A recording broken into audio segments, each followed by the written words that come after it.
Aloha everyone, and welcome to Connecting with History. My name is Mike Smola and I'm the curator of public programs at the Hawaiian Mission House's historic site and archives. Now we're here inside the kitchen of the 1821 Mission House, the oldest still standing house in all of Hawaii. Now, one of the interesting aspects about the lives of these missionaries is that they actually had a very Hawaiian diet overall. So things like fish, kalo or taro, pigs and chickens, and fruits and vegetables that Hawaiians have been growing for centuries. Things like uala, sweet potato, as well as bananas, for example. Now, they got this food in a variety of ways. One was by buying it cash money. But this is actually relatively rare in the early years of the mission. The missionaries, like most other people here in the early unified kingdom of Hawaii, were actually very cash poor.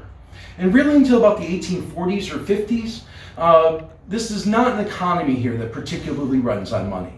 Things are more commonly done by barter, by trade.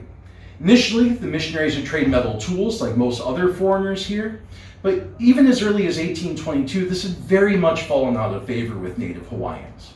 Western printed fabrics became a very big trade item, but the one that Hawaiians wanted the most in exchange for food supplies were books, both religious books as well as school books. Even as late as the 1850s, these missionaries are the only ones printing school books in the Hawaiian language. It was also very frequent that they got gifts of food, many times from the elite. Laura Judd describes one such instance in April of 1828, and this is recorded in her journal. In her journal, she says, "What gifts the natives have brought us today. A procession of natives came into the kitchen, each bearing a gift of food for us missionaries. They put the food on the table, and all they asked for in return was a handshake and a repeated aloha." Now, this was not the only time this happened. The missionaries were actually required to record and report back to Boston any gifts, presents, or donations they got from anybody.